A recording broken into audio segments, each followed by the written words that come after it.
నూలు నూలులో శతాబ్దాల గౌరవం, పట్టు పరంపరకు ప్రతీక, సంప్రదాయానికి శాశ్వత చిరునామా సఖీ. అమ్మ నమస్తే. నమస్తే అమ్మా. చాలా రోజులు అవుతుందమ్మా మీతో మాట్లాడి. నేను కూడా చాలా రోజులు అవుతుంది. అవును, ఈ రోజు ఎట్లయినా సరే నేనే కూర్చొని మీతో మాట్లాడాలని డిసైడ్ అయిపోయాను అనమాట. నాకు సంతోషంగా ఉంది. అమ్మా తర్వాత ఒక విషయం అమ్మా, పిల్లల్ని ఏ వయసు వరకు తల్లిదండ్రుల మధ్యలో పడుకోబెట్టుకోవచ్చమ్మా, వాళ్ళ మధ్యలో ఉంచుకోవచ్చు అంటే పిల్లలకి ఊహ తెలిసేదాకానమ్మా. ఎందుకంటే మధ్యలో పిల్లల్ని పడుకోబెట్టుకున్నప్పుడు తల్లిదండ్రులు అన్నారు కదా, పిల్లలకైతే తల్లిదండ్రులు, కానీ వాళ్ళకైతే భార్యాభర్తలు కదా. అంతే కదా? అంతే కదమ్మా. మరి భార్యాభర్తలుగా ప్రవర్తించేటటువంటి సందర్భాన్ని పిల్లలు గమనించే వయస్సు వచ్చే వరకు పర్వాలేదమ్మా. అర్థమైంది. లేకపోతే పిల్లలు రకరకాల భావాలకు లోనవుతారు. ఉదాహరణకి తల్లి మీద తండ్రి చెయ్యి వేశాడు అనుకోండి, ఏమక్కర్లే ఊరికే ఇట్లా చెయ్యి వేస్తే కూడా పిల్లలకి పొజిటివ్ ఫీలింగ్ ఉంటుంది. మనం ఎవరి మీద వేసినా ఊరుకోరు కదా. మనం వెళ్ళి అమ్మ మీద చెయ్యి వేయంగానే బిడ్డకి వెంటనే మా అమ్మ అంటాడు అని. అట్లాగే తండ్రి కానీ తల్లి మీద ఊరికే మాట వరుసకి పెద్దవాళ్ళు ఎదురుగా ఉన్నప్పుడు కూడా, అవునవును, అట్లాంటప్పుడు కూడా అలా చెయ్యి వేస్తే వాళ్ళు కొద్దిగా అని ఫీల్ అయ్యే భావం ఉంది కదా, అప్పుడు తండ్రి మీద వ్యతిరేక భావన కలుగుతుంది. లేదంటే తల్లి కొద్దిగా తండ్రిని ఆదరణగా చూసినట్టు కనిపిస్తే అప్పుడు తల్లి మీద కూడా కలుగుతుంది, తండ్రి మీద, ఇద్దరి మీద. అందువల్ల అంటే అందరికీ కలుగుతుంది చెప్పలేం, కొంతమందికి. కనుక అటువంటిది కలగకుండా చూసి ఈ భావనలు పొందే వయసు వచ్చే వరకు ఉంచచ్చమ్మా. కొంతమంది పిల్లలు 5-6 నెలలకే ఇలా గమనిస్తూ ఉంటారు, కొంతమంది ఏడాదైనా వాళ్ళకి అర్థం కానట్టే ఉంటారు. అందువల్ల పర్వాలా. మామూలుగా చెప్పాలంటే యావరేజ్గా 2 ఏళ్ళు 2.5 ఏళ్ల తర్వాత నిద్రపోయే వరకు దగ్గర పడుకోబెట్టుకున్నా, వాళ్ళు ఒక్కసారి అంటూ నిద్రపోయిన తర్వాత పక్కనున్న ఇంకొక దగ్గరనే ఇంకొక మంచం వేసి దాని దగ్గర పడుకోబెట్టాలి. కానీ ఇద్దరి మధ్య పడుకోబెట్టుకోవడం అన్నది అంత శ్రేయస్కరమైనటువంటి పద్ధతి కాదు. అమ్మ, ఫారిన్ కంట్రీస్లో మనం చూసుకుంటే వాళ్ళకి సపరేట్గా ఒక రూమే పెట్టేస్తారు. అది అంటే గబుక్కున్న నైట్లో భయం అనిపించినా, ఏదైనా పీడకలలు వచ్చినా, అమ్మో అట్లా ఎట్లా పడుకోబెట్టేస్తున్నారా అనిపిస్తుంది మనకి. అవి పిక్చర్స్ కానీ జనరల్గా చూసినప్పుడు కానీ రూమ్ కరెక్ట్ కాదు కదా, ఏమంటారు మీ అసలు? రూమ్ కరెక్టే కాదు కదమ్మా. కొంత వయసు వచ్చేదాకా, అంటే దరిదాపుల్లో ఏడాది వచ్చేదాకా, కనీసం 10 నెలలు వచ్చేదాకా తల్లి పక్కన పడుకోబెట్టుకోవాల్సిందే. చిన్న పిల్లలు ఓకే అమ్మా, నేను ఒక 10 సంవత్సరాల లోపు అయితే ఏంటి? 10 సంవత్సరాల లోపు అయితే మీరు అనేది.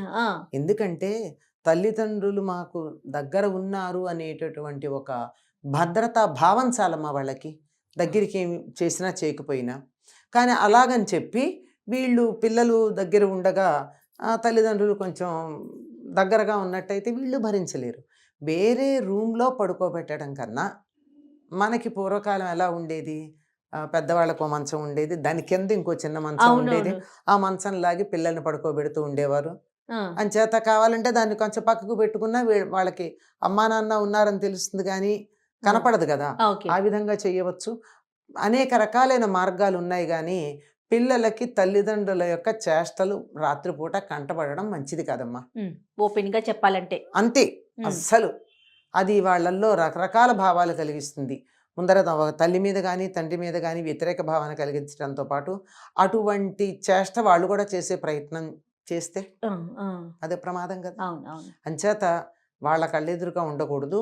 కానీ నిద్రపోయే వరకు పిల్లల్ని దగ్గర పడుకోబెట్టుకోవడం అన్నది ప్రధానమైనటువంటి అంశం. ఎందుకంటే భద్రతాభావంతో పడుకుంటారు.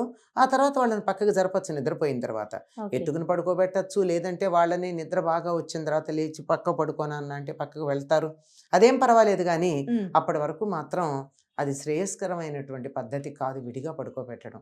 ఇప్పుడు ఆ దేశాల్లో కూడా అంగీకరిస్తున్నారు కదా, కొంతవరకు తల్లి దగ్గరే ఉండాలి, ఆ తర్వాత వేరే గదుల్లో పడుకోబెట్టడం కూడా సరైన పద్ధతి కాదని. ఆ తర్వాత ఏమవుతోంది, వాళ్ళకి ఒంటరిగా ఉండడం అలవాటైపోయి అసలు ఇంకొకళ్ళ గురించిన ఆలోచన కానీ పట్టించుకునేటటువంటి లక్షణం కానీ లేకుండా తయారవుతున్నారు.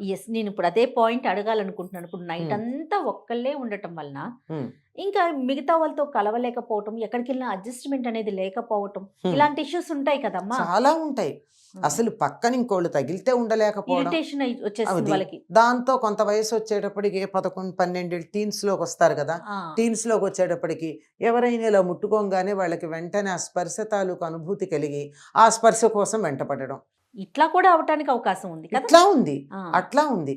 అందువల్ల ఏది కూడా ఎక్స్‌ట్రీమిటీ అన్నది పనికిరాదమ్మా. yes. మధ్యలో సమన్వయంగా ఉండాలి. ఆ, అంతే. పిల్లల్ని దగ్గర పడుకోబెట్టుకోవాలి. అట్లా అని మరీ దూరము పెట్టాలి. మరీ దగ్గరగా పట్టుకుని కావలించుకొని పడుకోకూడదు. yes. దూరంగాను ఉండాలి. చెయ్యేస్తే అందుబాటులో ఉండాలి. పిలిస్తే పలికేట్టు ఉండాలి. ఆ. అంతేగాని వాళ్ళ కళ్ళపడని దృశ్యాలు కళ్ళపడకుండా ఉండాలి. Yes. ఇది ఒక వయసు వచ్చిన పిల్లలు ఉన్నారనుకుందాం. Hmm. సాధారణంగా ఆడపిల్లల పక్కనైతే తల్లి పడుకుంటుంది అనుకుందాం కొన్ని సందర్భాలు.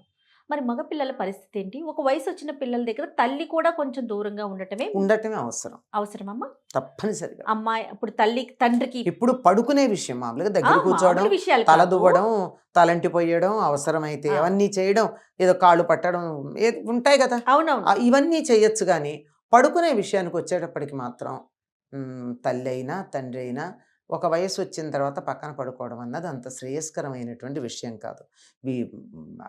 విడిగా పడుకోవడమే మామూలుగా పద్ధతి. ఏదో నలుగురు వచ్చినప్పుడు ఎక్కడికన్నా వెళ్తే అడ్జస్ట్ అదే. అయినప్పుడు 10 మంది మధ్యలో పడుకోవడంలో వేరు. ఆ, 10 మంది ఉంటారు, ఏ పెళ్ళికో పెడతారు, సరిపోదు చోటు, అందరూ ఒకళ్ళ పక్కన ఒకళ్ళు పడుకుంటారు. ఆ. అక్కడ సమస్య కాదు. ఓకే. మరి వయసుకు వచ్చిన పిల్లల్ని ఒంటరిగా వదిలేయొచ్చు అంటారా? పడుకోబెట్టొచ్చా సపరేట్ గా? ఈ సమస్యలన్నీ ఇప్పుడే వస్తున్నాయి. పూర్వకాలం ఉండేది కాదు, నలుగురు ఉండేవారు గనక. ఇప్పుడు సంతానం ఎక్కువ ఇప్పుడు కదా. భార్య భర్త ఒక కొడుకో ఒక కూతురో ఉండేటప్పటికి ఈ సమస్యలన్నీ వస్తున్నాయి. అందువల్ల ఆమ్, శ్రేయస్కరమైన పద్ధతి అందరికీ అవకాశం ఉంటుందో లేదో నాకు అయితే తెలియదు. కానీ తల్లి తండ్రి పడుకునే పడగ్గది ఉంటుంది కదా, పిల్లలు పడుకునే పడగ్గది ఉంటుంది కదా, రెండింటి మధ్య తలుపు కనుక ఉన్నట్టయితే ఆ తలుపు దగ్గరికి వేసి గడియలు వేసుకోకుండా ఆ. వాళ్ళు ఎప్పుడు పిలిచినా తలుపు తీసుకుని వచ్చేటట్టు, లేకపోతే తలుపు దగ్గరికి వేసి ఉండేట్టు ఏర్పాటు చేసుకోవడం అన్నది చాలా శ్రేయస్కరమైన పద్ధతిగా నేను చాలా మందికి సలహా ఇచ్చానమ్మా. పిల్లలకి అందుబాటులో ఉండేలా, అందుబాటులో ఇబ్బంది ఉంటాం. లేకుండా. అమ్మా నాన్న పక్కన ఉన్నారు, ఉమ్. మనం ఈ గదిలో ఉన్నాం, మంచం సరిపోదు కనుక ఇక్కడ పడుకున్నాం, కావాలంటే తలుపు తోసుకుని పెడతాం. Yes. లేనప్పుడు ఎందుకు?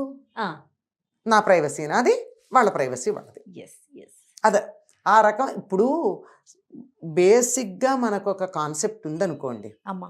దాన్ని బట్టి మనం చేసుకునే వెసులుబాట్లు రకరకాలుగా ఉంటాయి. ఉమ్, ఉమ్. అసలు అక్కడే మనం ఫెయిల్ అవ్వడం వల్ల సమస్యలు వస్తున్నాయి. Yes. అమ్మా, ఇదివరకు ఏం చేసేవారు పూర్వకాలంలో? చాలా మంది ఉండేవాళ్ళు కదమ్మా.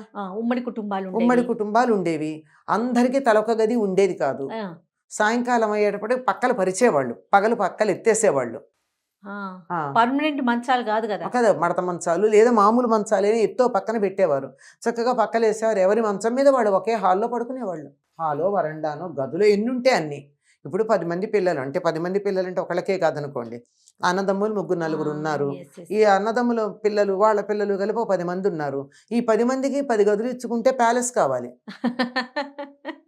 అంతేగా. అయితే ఈ ప్రైవసీ గోల లేదేమోనమ్మా లేదమ్మా, కదా. లేదు. ఇటు తల్లిదండ్రులకి లేదు, అటు ఆ. పిల్లలకి లేదేమో అని ఇంత అనిపిస్తా ఉంది. ప్రైవసీ అనేటటువంటిది లేదు కనుకే ఆప్యాయతలు ఉన్నాయి. ఎప్పుడైతే ఈ ప్రైవసీ అని వచ్చిందో ఎవరికి వాళ్ళైపోయి ఇంకోళ్ళ గురించి పట్టించుకోకపోవడం, ఇష్టం లేకపోవడం, ఒకళ్ళకొకళ్ళు వాసన పడకపోవడం వచ్చిందమ్మా. టచ్ మీ నాట్ లాగా అయిపోయింది అయిపోయారు. కదమ్మా. అందుకే వ్యక్తులుగా ఉంటున్నాం తప్ప కుటుంబంగా ఉండట్లా మనం. బా, సూపర్ అమ్మా, నిజం చెప్పారు. Hmm. వండర్ఫుల్. Hmm. వ్యక్తులుగానే వ్యక్తులుగా మిగిలిపోతున్నాం. మిగిలిపోతున్నాం. కుటుంబం లేదు, ఒక ఆప్యాయత లేదు, ఒక యూనిటీ లేదు. దేశ సమైక్యత గురించి మాట్లాడతాం, ముందు మన ఇంట్లో గ్లోబల్ విలేజ్ అని మాట్లాడతాం, ప్రపంచంలో ఉన్న మానవులందరూ ఏకమని మాట్లాడతాం.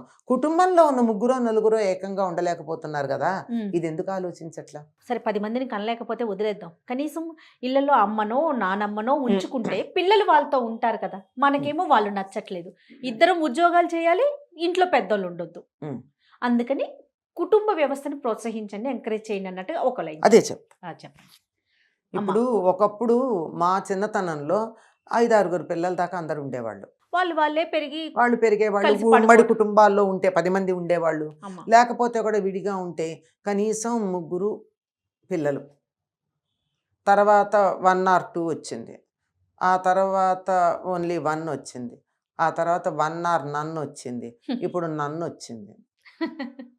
మాకు పిల్లలు వద్దనుకునే వాళ్ళు ఎంతమంది లేరమ్మా? అవునవును, చూస్తూ ఉన్నాం కదా. ఇలా వచ్చేసింది దేనివల్ల అంటే ఒక రకమైన అభద్రతా భావం పేరెంట్స్కి, పిల్లలకు కాదు. అమ్మా. మేము పిల్లల్ని పెంచలేం, ఇది పిల్లలంటే బాధ్యత, వాళ్ళని చూసుకోలేం. చూసుకోలేకపోతే ఎందుకు చూసుకోలేరు?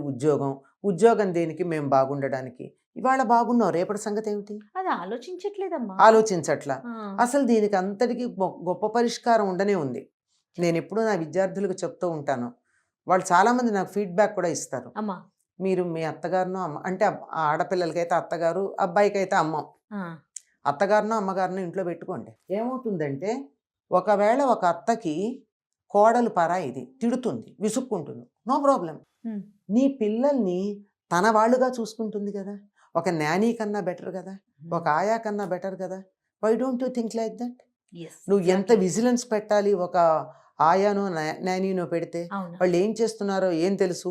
వచ్చేప్పటికి నీట్గా ఉంటారు పిల్లలు, అంతే ఆలోచిస్తున్నారు. కానీ ముందు మరగట్లేదు. జాగ్రత్త కదమ్మా. ముందు ఇప్పుడు ఈ జాగ్రత్త. రోజుకి ఇంటికి సంబంధించి వచ్చేటప్పటికి కొంచెం ఆలస్యం అయింది. ఆలస్యం అయితే అత్తగారు తిడుతుంది, ఏమిటి నీకు ఇంట్లో పిల్లలు లెక్కలేదా, ఇంత ఆలస్యంగా వచ్చావని. ఒక నిమిషం ఊరుకో, అయిపోతుంది.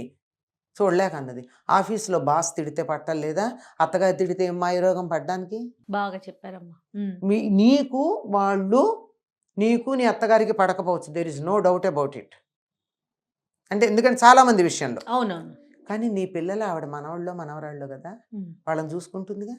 వాళ్ళ కోసమైనా కాంప్రమైజ్ కావాలి కదా. అది చెప్పింది. నీ పిల్లలకి ఎంత భద్రతాభావం ఉంటుంది నానీ కన్నా. ఏమవుతున్నది, వాళ్ళు ఏమంత తెలివిగల వాళ్ళు ఉంటున్నారమ్మా. ఉమ్, ఉమ్. ఈ మన పిల్లల తెలివి తక్కువతనానికి నానీల పెంపకమే కారణం. వాళ్ళ స్థాయిలోనే ఎదుగుతున్నారు పిల్లలు. అవును, మెంటల్ స్టాండర్డ్ అంతకన్నా ఎదగట్ల. అవును, అవును. మరి అందువల్ల దీనికన్నా ఎక్స్పీరియన్స్డ్ మన కుటుంబాల్లో ఉన్న వాళ్ళు, ఎంత లేదన్నా ఇంతో అంతా చదువుకున్న వాళ్ళు, వాళ్ళు అవును. అనుభవం కలిగిన వాళ్ళు, వీళ్ళు ఏదో ఒకటి మన పిల్లలు అనే ఉద్దేశంతో ఉంటారు. వాళ్ళ దగ్గరికి వదిలేసినట్టయితే చాలా విషయాలు నేర్చుకుంటారు. మనం నేర్చుకొని ఎన్నో విషయాలు నేర్చుకుంటారు. ఉమ్. కనుక కొద్దిగా ఆలోచించండి. ఎంతసేపు వాళ్ళు మనకి బరువు అని అనుకోకుండా, ఉమ్. ఇటు అమ్మనైనా అత్తగారినైనా ఎవరైనా ఎవరో అనుకోండి, ఒకరిని ఇంట్లో పెద్దవాళ్ళు. ఎవరో ఒకళ్ళు పెద్దవాళ్ళని, వాళ్ళని మూటలు, బరువులు, బస్తాలు అనుకోవద్దు. ఇదే కదా టెర్మినాలజీ వాడుతున్నారు చాలా అవునమ్మా, భయంకరంగా. అవునమ్మా. వాళ్ళ వల్ల మనకి మేలు జరుగుతుందన్న ఒక్క దృష్టితో think about the problem from other side. వాళ్ళ వైపు నుంచి ఆలోచించాలి. వాళ్ళ వైపు నుంచి, మన వైపే, మనమే, అంతేనా? వాళ్ళదేం కాదు, మనమే. వాళ్ళు ఉంటే మనకి బరువు అనుకునే దగ్గర ఆ. నుంచి వాళ్ళు ఉంటే మనకేం లాభం అన్న దృష్టిలోంచి yes, yes. ఆలోచించుకున్నట్టయితే ఆ, బాగుంటుంది. ఇప్పుడు పిల్లలు వాళ్ళ దగ్గర పడుకుంటారు. ఆడపిల్ల అనుకోండి, మేనత్తో నాయనమ్మో వాళ్ళిద్దరూ ఒక గదిలో పడుకుంటే ఆ పిల్లకి భద్రత, మీరు హ్యాపీగా ఉండొచ్చు. yes. అంటే వీళ్ళ సుఖాన్ని చెడగొట్టే వాళ్ళు కూడా ఉంటే ఉండొచ్చు, ఆ, ఎక్కడా ఉంటారు. yes. ఇప్పుడు అందరూ అలా ఉంటారని చెప్పలేం, అలా ఉండరని కూడా చెప్పలేం.